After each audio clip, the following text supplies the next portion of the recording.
नमस्कार, आप सत्याग्रह की राह पे CNN देख रहे हैं और मैं हूं हेमंत भट्ट। इस समय हम तीर्थराज प्रयाग में हैं और मकर संक्रांति से लेकर के बसंत पंचमी तक चलने वाले माघ मेले का आज समापन हो रहा है।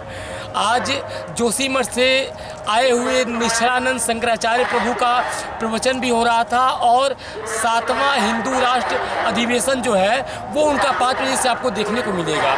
लेकिन हम पूरे मेले में आए हुए श्रद्धालुओं को दिखा रहे हैं, बता रहे हैं कि तीर्थराज प्रयाग की क्या महिमा है और भी बहुत कुछ मिलेगा सत्याग्रह की इस यात्रा में आपके साथ। तो आप बने रहें इस विशेष कवरेज में और देखते रहें ये यात्रा हेमंत भट्ट के साथ। नमस्कार। तीर्थराज प्रयाग का ये अद्भुत दौर, बसंत पंचमी का ये अंतिम स्नान और इसी के साथ माघ मेले का समापन होता है। लेकिन जो आस्था है लोगों को आज भी खींचे हुए लिए आ रही है तीर्थराज प्रयाग की तरफ। और जो संत हैं, जो लोग हैं, जो श्रद्धालु हैं, वो अपनी मनोकामनाओं को लेकर के इस प्रयाग में आ रहे हैं।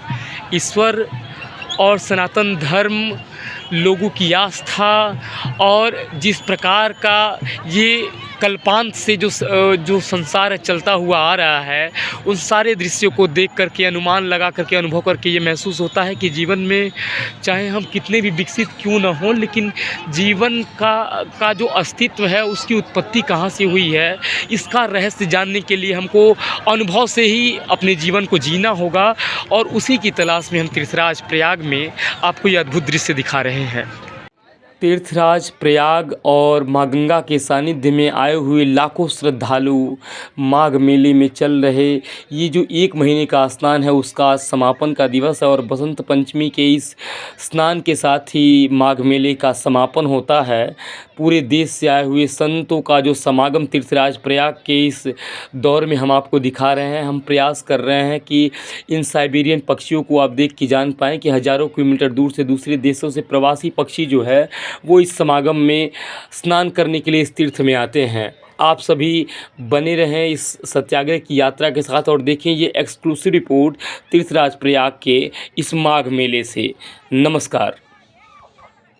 अभी आप तीर्थराज प्रयाग पे ये विशेषांक का जो कवरेज है वो देख रहे हैं और हम मकर संक्रांति से चल कर के और बसंत पंचमी तक चलने वाले इस तीर्थराज प्रयाग में भ्रमण कर रहे हैं। जो धर्म संसद को लेकर के जो सन्यासी हैं उनसे बात कर रहे हैं, लोगों का मत ले रहे हैं, जो श्रद्धालु आए हुए हैं। और यहाँ पे सनातन धर्म से संबंधित एक प्रदर्शनी लगी हुई है, उसमें आप लोग हैं जो उसके बारे में विश्लेषण कर सकते हैं। क्या नाम है आपका? जी मेरा नाम राजन केसरी है। राजन केसरी जी, किस सनातन धर्म को लेकर के बहुत सारी किताबें लगी हैं यहाँ पे, क्या बताना चाहेंगे? किस तरह की आपका जो प्रदर्शनी है, ये किस उपलक्ष्य में या किस विजन को लेकर के आप लोग लगाए हैं?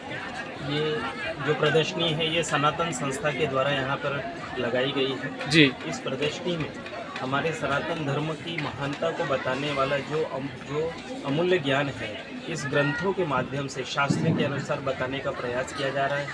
और अलग अलग विषयों के ऊपर, चाहे वो कर्मकांड हो, उपासना कांड हो, बच्चों के संस्कार से संबंधित हो, आहार से संबंधित हो, और जो हमारे शरीर में विकार होते हैं तो विकारों को भी नामजप से कैसे दूर करें उसके बारे में है। हिंदू राष्ट्र के संबंधित यहाँ पे ग्रंथ उपलब्ध हैं। अलग अलग विषय, चाहे वो हलाल जिहाद है, लव जिहाद है, धर्मांतरण है, धर्मांतरण का शुद्धिकरण है, इतिहास संस्कृति विकृतिकरण है, ऐसे अनेक विषयों को लेकर के यहाँ पे ग्रंथ उपलब्ध हैं। यहाँ पे गीता ज्ञान दर्शन है। फिर इस दृष्टि से हमारे जो वेद है या अध्यात्म है ये हमारे जीवन के लिए महत्वपूर्ण क्यों है, क्योंकि अध्यात्म जीवन जीने की कला को बताता है। इसी दृष्टि से ये अमूल्य ज्ञान यहाँ पर उपलब्ध है और अलग अलग विषयों को ऊपर ये प्रदर्शनी भी लगाई है। आप यहाँ पर देख सकते हैं कि आप इस साइड से भी देखेंगे तो पूरे विश्व में हिंदुओं का एक भी देश नहीं है। इसकी भी एक हमने यहाँ पर फ्लैग्स लगाए हैं। धर्म परिवर्तन या धर्मांतरण महापाप है, अलग अलग विषयों के। एक बात हमें बताइए, आपका जो विजन है वो हमको समझ में आया। आप जो लोग भी यहाँ पे आ रहे हैं, ख़ास तौर पे माघ मेले में जो श्रद्धालु त्रिवेणी में और माँ गंगा के सानिध्य में डुबकी लगाने के लिए आ रहे हैं, वो आप लोगों से कितना इंटरेक्ट हो रहा है, कितना मिल रहे हैं, और आप लोगों को क्या लग रहा है कि आप अपने विजन में कितना सफल हो पा रहे हैं? मुझे सबसे पहले आनंद तब आया जब एक व्यक्ति ई रिक्शा से चल करके वो उतरते हैं और सीधे यहाँ यहाँ पर आते हैं जी और एक सन्यासी थे, वो स्वयं जब यहाँ पर आए और उन्होंने कहा कि जो ज्ञान गंगा है वो असली ज्ञान गंगा हमें यहाँ देखने के लिए मिल रही है। जी क्योंकि अगर दर्शन सही है, दिशा सही है, तो हमारा साधना, हमारा जो अध्यात्म है ये सही दिशा में कार्य करता है और जीवन धन्य होता है। जी। इसलिए ये प्रतिक्रिया लोगों की हमें यहाँ पर प्राप्त होती है। और यहाँ पे सात्विक उत्पाद भी हैं, जो कि जैसे धूप बत्ती है या अष्टगंध है, धूप है, जो शुद्ध और सात्विक है। सनातन की ये जो उत्पाद हैं शुद्ध और सात्विक है और बहुत इसको लोग अच्छे से उसको प्रयोग करते हैं। क्या नाम है आपका? मेरा नाम निलय पाठक। निलय पाठक। पाठक जी, क्या कहना चाहेंगे अभी जो आप लोग काम कर रहे हैं सनातन धर्म को लेकर के, संस्कृति को बचाने के लिए को लेकर के, और जो भी समाज में विकार है खास तौर पे, उन विकारों को दूर करने को लेकर के जो आप लोग काम कर रहे हैं, इसमें कितनी आत्मसंतुष्टि हो रही है और अपने खुद के जीवन को का अगर मूल्यांकन करें तो क्या कहना चाहेंगे आप? ईश्वर की प्रेरणा से हमें ये सौभाग्य प्राप्त हुआ कि हम सनातन धर्म में हमारा जन्म हुआ सर्वप्रथम। और दूसरा जो सबसे महत्वपूर्ण बात है कि हमें ईश्वर के द्वारा ये प्रेरणा मिली कि हम सनातन धर्म के उत्थान के लिए, सनातन धर्म राज्य की स्थापना के लिए हम कार्य कर पाए। और आज जो कहीं ना कहीं जो हिंदू समाज है वो धर्म से विमुख होता जा रहा है, तो उस विमुखता को दूर करने के लिए कहीं ना कहीं इन सभी जो सनातन धर्म की जो संपदा है उसको हमने यहाँ पे रखने का प्रयास किया है। और आज बहुत सारे ऐसे लोग हमें यहाँ पे ध्यान में आते हैं जो वेट करते हैं हमसे, जो ये कहते हैं कि नहीं, आज जो हमें यहाँ पे प्राप्त हो रहा है ये बहुत ही आवश्यक है। एक सनातनी होने के नाते जो छोटी छोटी जो हमारे धर्म में बताई हुई जानकारी है, उदाहरण स्वरूप आप देखें कि हमें स्त्रियों को, पुरुषों को कुमकुम तिलक क्यों आवश्यक है लगाना, या फिर हमें जो जन्मदिन है वो किस प्रकार से मनाना चाहिए, या भारतीय वेशभूषा का क्या महत्व है हमारे जीवन में। ऐसे विभिन्न जो हमारे धर्मशास्त्र में बताए हुए जो जानकारी है उसको वैज्ञानिक परिभाषा में, वैज्ञानिक शब्दों में, इन सभी ग्रंथों में हम उसको लिपिबद्ध करते हैं, उसका संकलन करते हैं हमारे धर्मशास्त्र में जो भी जानकारी बताई है उसको आसान भाषा में, ताकि व्यक्ति उसे समझे और अपने जीवन में आचरण में। उम्र कितनी हो गई पाठक जी आपकी? मेरी वर्तमान में मैं 32 वर्ष का हूँ। 32 वर्ष के हैं आप, युवा हैं, यूथ हैं इस देश के, और भारत जो है वो युवाओं का देश कहा जाता है। 65 से 70% जो है अभी युवा है इस भारत में।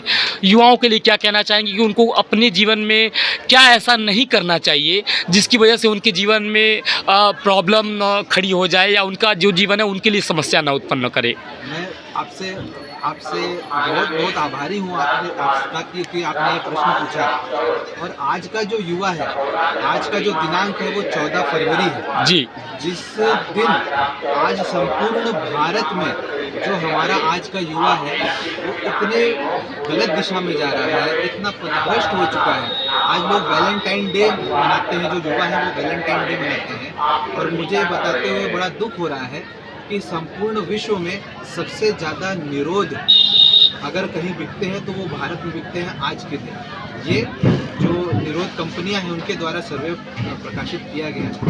तो ये जो हमारी भारतीय संस्कृति है उसको छोड़ करके जो भोगवाद की तरफ जो हमारा युवा बढ़ रहा है तो वो बहुत ही दुखद है। पाठक जी, ये आपको इंटरप्ट करना चाहेंगे, सॉरी फॉर, ये बताइए कि वो जो वासनाओं से मुक्ति का उपाय है, आपको क्या लगता है क्या उपाय है कि जो युवा है वो वासनाओं से दूर हो? एक बहुत ही आसान इसका माध्यम है जो हमारे सनातन धर्म में ही हमें बताया हुआ है जी। ये किसी भी अन्य पंथ में इसका कोई भी इसका इलाज नहीं है। हमारे ही सनातन धर्म में ये बताया गया है कि किस प्रकार से हमारा और आपका जो जीवन है वो एकमात्र उसका लक्ष्य है वो ईश्वर प्राप्ति जी। ये जो भोगवाद है ये इसको सीमित करके हमें हमारा जो जीव है उसको शिव से उसका मिलन कराना है। खास तौर पे हम अपने व्यूअर्स को, अपने दर्शकों को बताना चाहेंगे कि पाठक जी का मानना सिर्फ इतना है कि इंद्रियों के सुख से ऊपर जब हम सोचना शुरू करेंगे तो हमें लगता है कि करीब करीब हम जीवन के सही दिशा की तरफ जाएंगे। अच्छा, एक बात बताइए, आपने अपना विजन बताया, आपने सनातन धर्म को लेकर के जो स्टॉल लगा रखा है इसके बारे में बताया, आपने ये बताया कि मेले में जो लोग आ रहे हैं वो लोग आपसे कैसे मिल रहे हैं। एक बात बताइए, मेले में आए हुए जो श्रद्धालु हैं वो सारे श्रद्धालु यहाँ पे आ रहे हैं अपनी अपनी कामनाओं की मुक्ति के लिए, कि चाहे वो उनको मोक्ष मिल जाए, चाहे वो उनको धन मिल जाए, चाहे जो भी कामनाएं वो कर रहे हैं वो सफल फलीभूत हो जाए। जो प्रयाग है वो प्रयाग की महिमा के बारे में क्या कहना चाहेंगे? प्रयाग को सिर्फ प्रयाग नहीं कहते, वो तीर्थराज प्रयाग कहते हैं जी।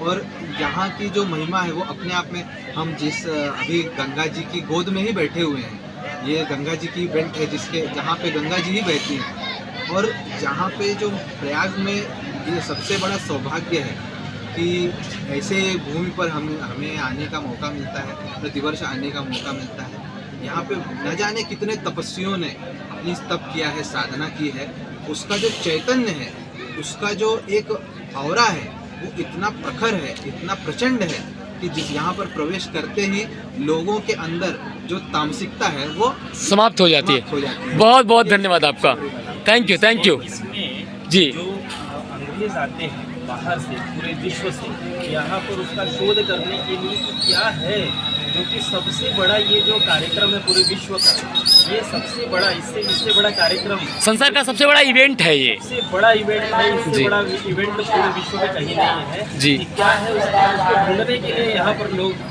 ये पत्रकार यानी विदेशों से आते हैं। जी।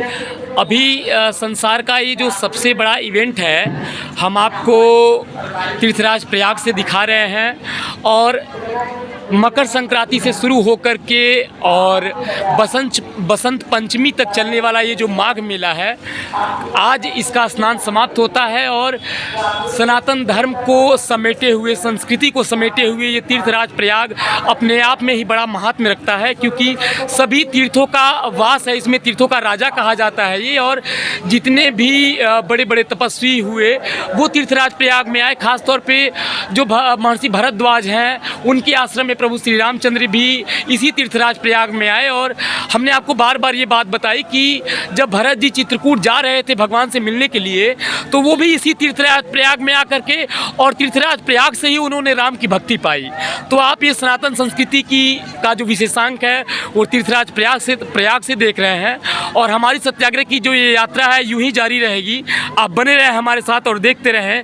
बहुत बहुत धन्यवाद आप सभी का। नमस्कार।